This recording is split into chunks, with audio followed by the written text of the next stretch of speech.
right, now for our new and regular segment called The Smart Money. From government shutdowns to the Ryder Cup, people are using sites like Kalshi and Polymarket to bet on news events. And as we've noted in the past, these prediction markets have had an impressive record of correctly indicating what's coming up. In just the past few hours, we've witnessed some remarkable activity. NewsNation's Hena Doba has the story. Prediction markets are sending a very different signal than the headlines this week, and the gaps are striking. Let's start with politics. After the Kirk assassination, Republicans have been talking about a political reawakening. Voter registration data even shows a bump, but the markets are not buying it.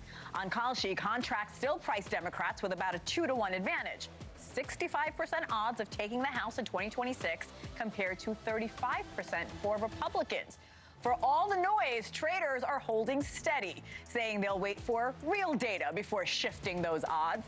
The bigger moves are happening inside federal agencies after Trump's EPA chief went on Fox News calling climate change a con job.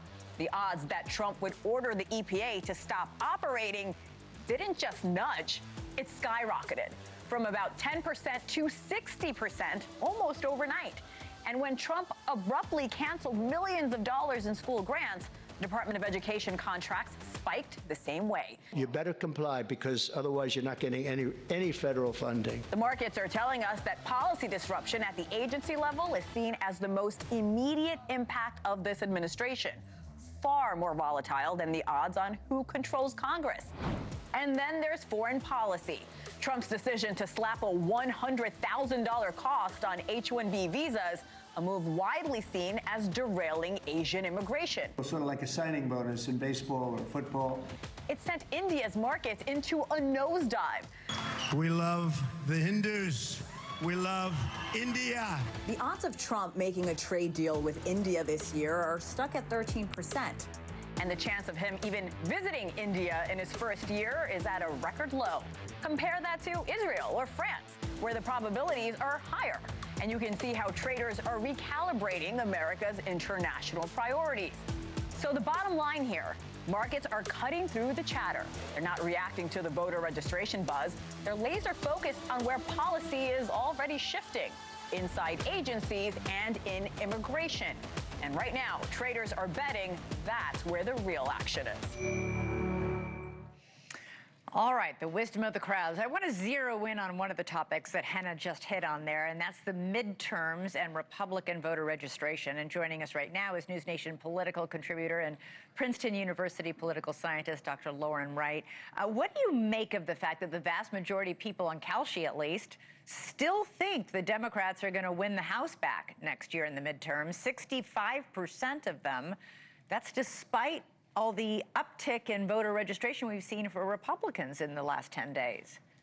Well, history would be on their side, Elizabeth, but betting markets are really interesting. They're a bit of a double-edged sword, because on the one hand, there's more information than a public opinion poll. People are willing to put their money, their resources behind these guesses. But as we know from horse racing, car racing, sports, whatever you like, a long shot can be very financially rewarding. And so you do have to bake in a bit of risk there. I do think, if I had to guess, Republicans will keep the Senate, will lose the House. But if these redistricting efforts are successful, which they do seem to be, they've got some wiggle room there. It is worth noting that since the 1950s, the president's party has lost an average of 26 House seats in the midterms. I mean, it's just a matter of how big, as Obama called it, the shellacking is.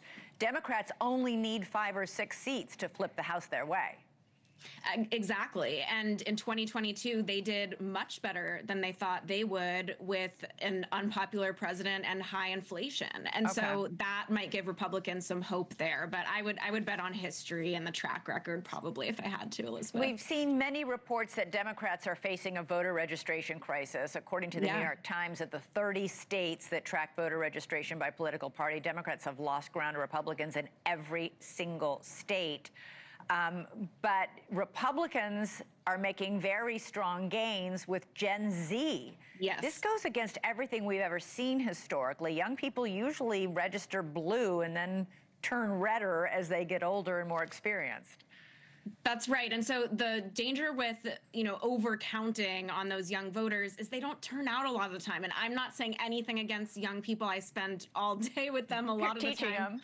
Yes, but they only vote in general elections about half the time. And in the midterms, that's like a third of the time. So if those young Republicans turn out, and they might be very energized and they have a lot of good messages behind them, that could be. But again, what we know from recent history is young voters do sometimes, they can be a little unreliable, Elizabeth. Super quick, Lauren, what do you make of these prediction markets? Do you think, obviously people aren't just betting, they're doing some research if they're going to plunk down some cash. I think they tend to be a reflection of all the information we have already. And so they can be helpful, but over-reliance on them, I think, can be a little dangerous. Sort of like over-reliance on polls. Don't do it. Yes, exactly. Exactly. All right. Thank you for watching. Subscribe below and download our NewsNation app right now on your phone, and you will get fact-based, unbiased news for all Americans.